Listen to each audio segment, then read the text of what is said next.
So you've probably heard of Michael Pollan, or if you haven't, you soon will, because you'll see his name everywhere now that you have. Michael Pollan is the author of 5 books on food in all respects. He's an advocate, of course, of a certain type of sustainable agriculture, which we'll get into. But his love of food goes beyond the sort of scientific and systematic type of treatment. He's just a lover of all things food, as you'll see once you get into the book and if you look him up online. I went to his website, and his website is very, very well put together. It's definitely designed to be used by the media as well as by people who want to track him down in some other way for an appearance, for instance. He's got everything there that a person would need to know basically where he's coming from and have access to enough information to be able to characterize his works. So, and I would say that Michael Pollan has done everything he probably humanly can to get his ideas and advocacy out there. So I'm going to read a little bit from the bio on his website first, because I always like to go to the source, the person's actual preferred characterization first. So it says here that Michael Pollan was born in 1955, grew up in Long Island, and was educated at Bennington College, Oxford University, and Columbia University, from which he received a master's in English. So he has a master's in English from Columbia, and I know from another source his bachelor's degree was also in English. He lives in the Bay Area with his wife, the painter Judith Belzer, and their son Isaac. In 2003, Pollan was appointed as the John S. and James L. Knight Professor of Journalism at UC Berkeley's Graduate School of Journalism and the Director of the Knight Program in Science and Environmental Journalism. In addition to teaching, he lectures widely on food, agriculture, health, and the environment. For the past 25 years, Michael Pollan has been writing books and articles about the places where nature and culture intersect, on our plates, in our farms and gardens, and in the built environment. He's the author of Cooked, A Natural History of Transformation, and of 4 New York Times bestsellers, Food Rules, An Eater's Manual, In Defense of Food, An Eater's Manifesto, The Omnivore's Dilemma, A Natural History of 4 Meals, and The Botany of Desire, A Plant's Eye View of the World. The Omnivore's Dilemma was named one of the top 10 best books of 2006 by both the New York Times and the Washington Post. So, some general points to make first about Pollan, especially related to this book, The Omnivore's Dilemma. Pollan is a defender of the omnivore diet, in a way. Now, he's not an attacker of a vegetarian diet, but he does seem to think that human beings were made to be omnivores, and so there's nothing intrinsically morally wrong with an omnivorous diet. He's for humane and sustainable animal husbandry and not vegetarianism. So he's caused some controversy amongst those who are in an attempt to avoid animal cruelty against the eating of meat. So I guess you could say that he takes a stand there. Also, very importantly for what we're looking at in the first part of the Omnivore's Dilemma, he's a major critic of big agriculture or agribusiness. But at the same time, he doesn't advocate a primitivism or even reverting exclusively to small farming, but he does advocate eating from local sources as much as possible, and he's been criticized for that. Of course, there's criticisms from all sorts of angles for a book like this, but it's very difficult, of course, for people to eat local. And that it seems as though there's a long way to go before people can conveniently do that. So certainly he, in advocating eating locally as much as possible, he's asking an awful lot of transformation on the part of a lot of people. And we'll be talking in this class quite a bit about what it means to eat local, because a lot of people don't really understand that. So don't feel funny if you don't understand what that even means yet. So the overall pattern of this book, which you're just looking at one part, is he presents 4 different meals. So he has 4 sections in the book, each relating to 4 different meals. The first meal, which is the one that we're going to be looking at, is a fast food meal eaten in a car. The second meal is a meal from Whole Foods. It's made with what he would call big organic agricultural techniques, not small-scale farming. And if you've never been to a Whole Foods, then you may not know what that's all about, but basically Whole Foods, as much as possible, it's a grocery store that tries to sell organic and natural only. And then the third meal is an organic meal from a small farm. And finally, the last meal is a hunter-gatherer meal. And he tries to make that meal with ingredients, all of which he's hunted for and gathered himself. So with the structure of the book ending with the hunter-gatherer meal, you would almost expect Pollan to ultimately come down in favor of that primitive type of system, but he does not. I get no sense from having read the whole book that Pollan wants everybody to go out and be a hunter-gatherer or even a small farmer, but he's trying to show you how in each case you should become aware of where food comes from and what good it does for you. And the problem with the first type of meal made by big agriculture, and especially with the ingredient of corn, a big problem is you don't know what you're eating really, and you don't know where it came from. Now that may not strike you as a problem, but Pollan's going to try to convince you that it is a problem.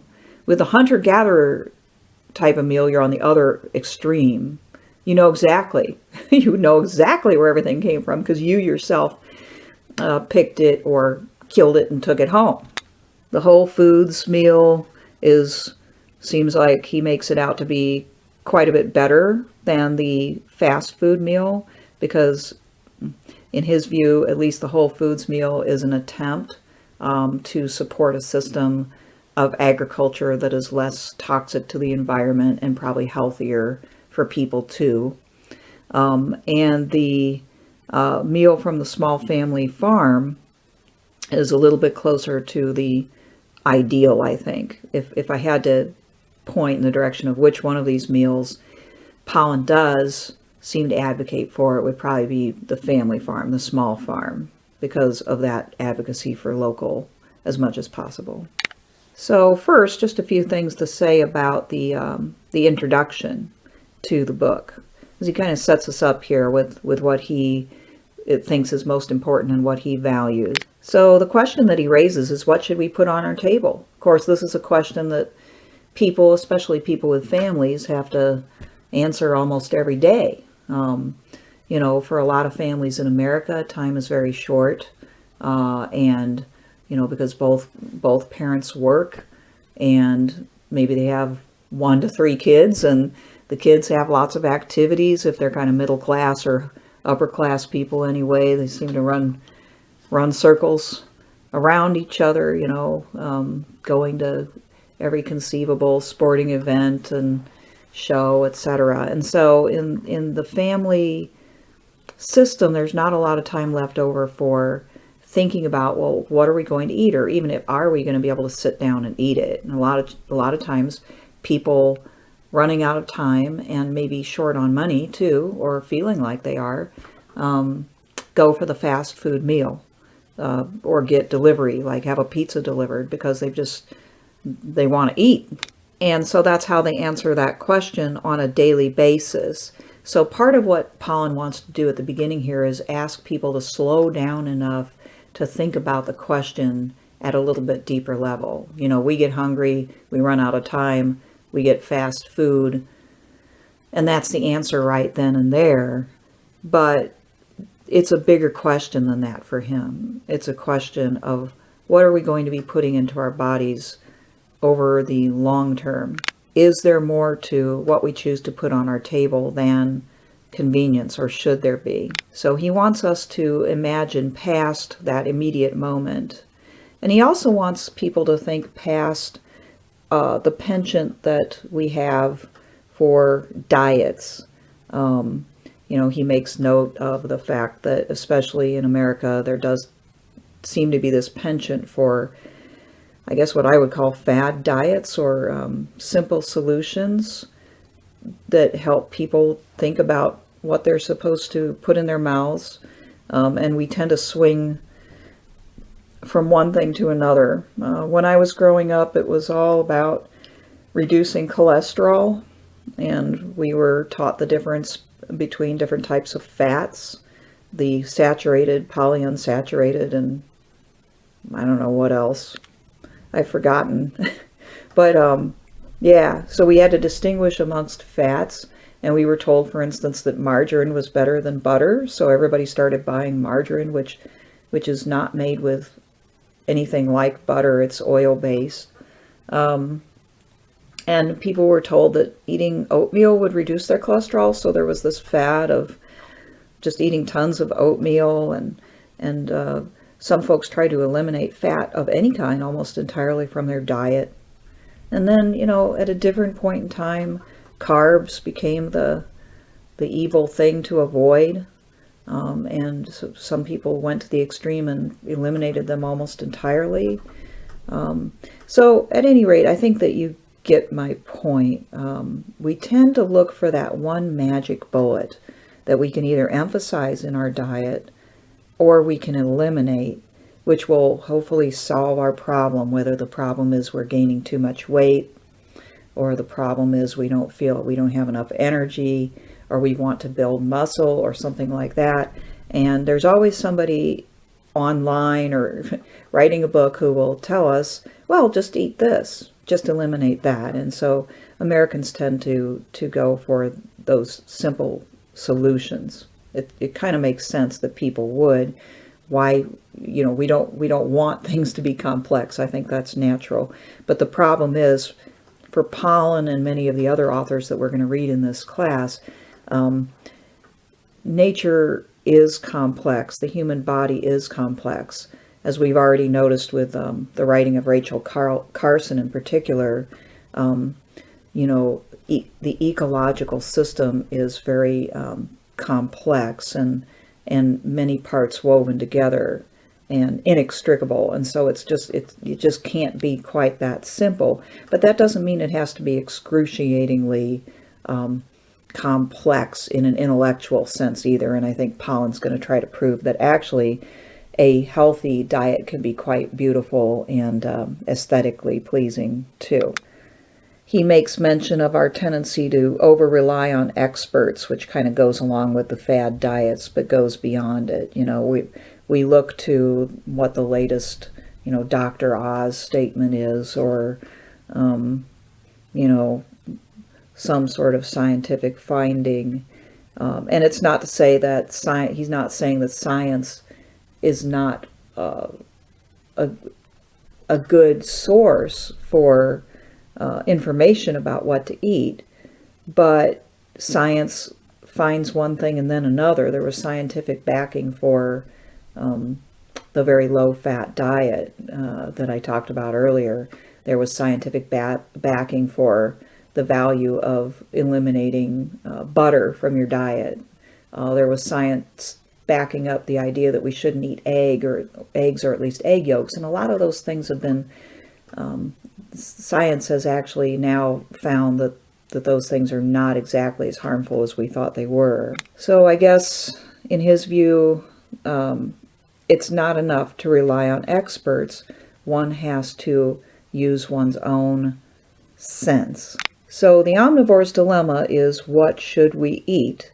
And we cannot look to particular fad diets or expert advice for the answer to this question.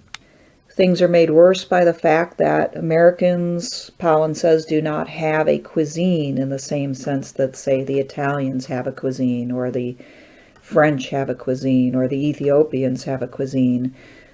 By cuisine, he means recipes, ways of cooking that are structured around the plants and animals that grow naturally in a given area.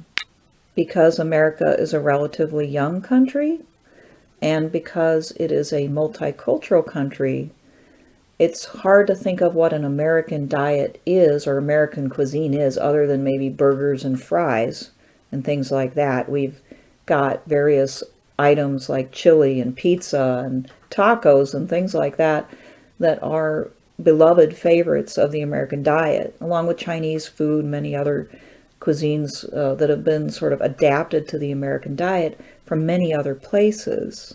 But what is the American cuisine? He says we don't really have one. We haven't fully developed one.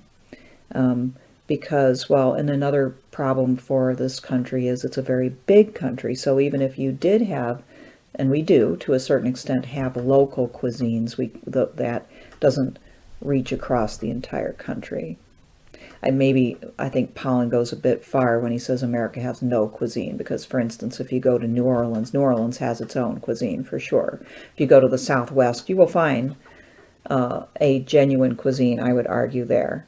But the country as a whole, yes, and it's not as developed. And the whole point is, because there's no beloved cuisine, no sort of natural fallback position for cooking your meals, it makes it that much easier for Americans to not think about what they can draw from their local production to put on their table.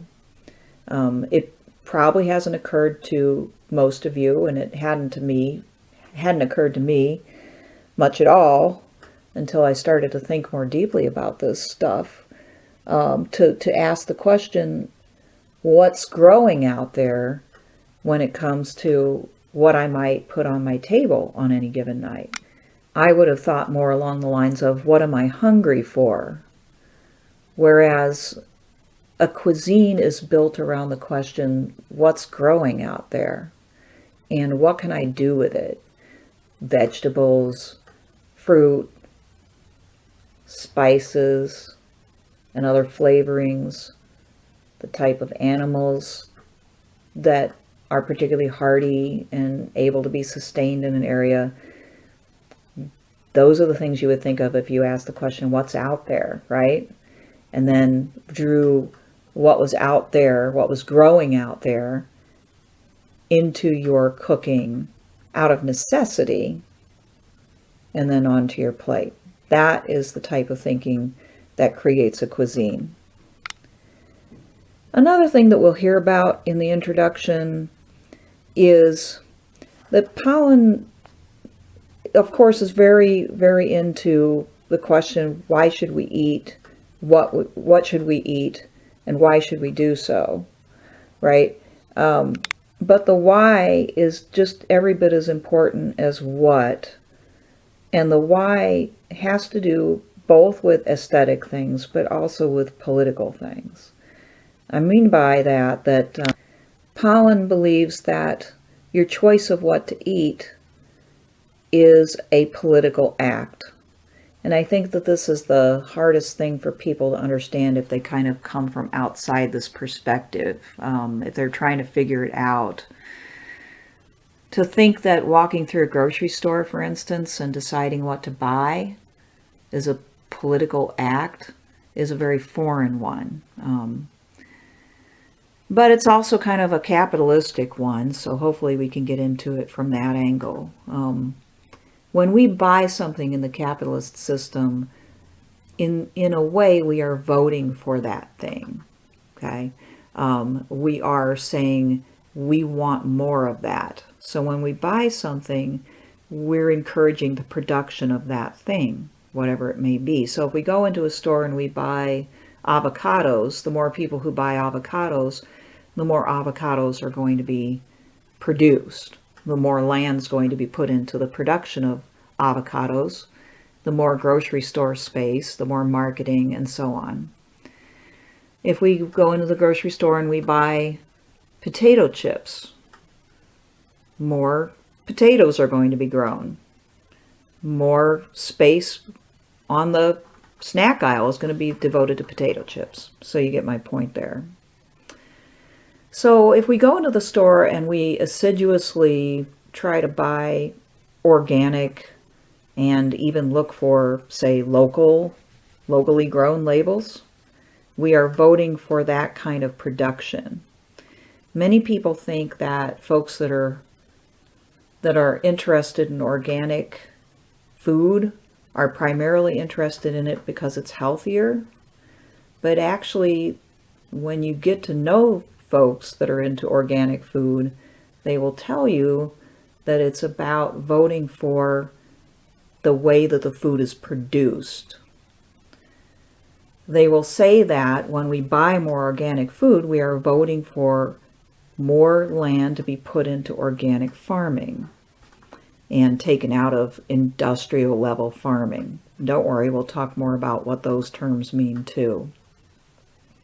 But they're voting for small scale farming and for local food production and all that that implies. For instance, if the food is grown locally, it doesn't have to be transported as far, so it's going to be fresher, which is good for the way it tastes, but it's also going to mean that less fossil fuel was used in shipping it to where you bought it, for instance. And if it was grown organically, then you will have contributed to less pesticide use, less use of chemical fertilizer in your local area, which is good for your local environment. Or if you've bought what Pollan would call big organic production, like organic oranges, from some large orange orchard in Florida, at least you're voting for that environment to be freer from pesticides, for instance. So this is what they would say, and I think that's where Pollan is coming from at that level. This is a class about environmental politics and political theory, and so that's an important angle to mention. Eating for Michael Pollan and many other people in this school of thought is a political act. It's an agricultural act in the sense that it encourages a certain type of agricultural production. It's an ecological act because it encourages a certain type of environment. And it's a political act because it encourages certain policies and discourages others. And we'll be looking at a lot of those policies that at the level of government either encourage or discourage certain types of agricultural production. The idea of the consumer having the power to vote is a very popular one in these circles, because the more demand for organic agricultural production, the more the producers will take notice and change. Another thing I might mention that's related is that Pollan is a critic of large-scale animal husbandry. So he is against the industrial scale, production of animals, chickens, pigs, cows, sheep, pretty much any animal used for meat, or in the case of chickens for eggs, is farmed at the large industrial scale in the United States. And Pollan and many other critics of that system believe that it is inhumane. Obviously, the people who are producing in that system disagree, and there are gradations of intensity of that kind of farming. And so it's unfair probably to say that all large-scale animal production is equally inhumane, even if you wanted to make the argument that it is in general inhumane. But I think Pollan believes that the humane approach to animal husbandry is has to be smaller scale than that. That you can't have large scale production without creating inhumane circumstances for the animals of overcrowding, not allowing them their natural environment, and so on. He also thinks that it's unhealthy for people because, as he'll try to explain in the section that we are reading, in order to raise, for instance, cows in these intensive environments with large numbers of them packed into rather small quarters, they have to be fed in a certain way. They have to be given antibiotics and hormone treatment in order to fatten them up and keep them healthy, and to turn them over as quickly as possible. And the introduction of the antibiotics and the hormones into the meat, Pollan believes is unhealthy for people as well as for the animals. So that's a controversial area that we'll be getting into when we look at the chapters on corn, because he's going to talk about, of course, how corn grows, which will be more interesting than you think, but eventually gets into how corn gets into the rest of our diet, and a big part of that is beef production. So you can look forward to that. Now, I want you to watch the Plant's Eye View, which will give you a sort of snapshot. It's a talk by Pollan that gives you a snapshot of his views on corn. He's pretty anti-big corn, as you'll find out if you've ever seen, even in Kansas we've got some of them, but in Illinois and Nebraska, these huge acres and acres and acres of nothing but corn. You can't even see, there's no rows between them anymore. That's the kind of large-scale corn production that he's talking about. And for the most part, he thinks that it contributes to more problems than it solves. So we'll see if he makes his case, and I'll come back next time with more about that first section in Pollan's book, The Omnivore's Dilemma, on industrial corn.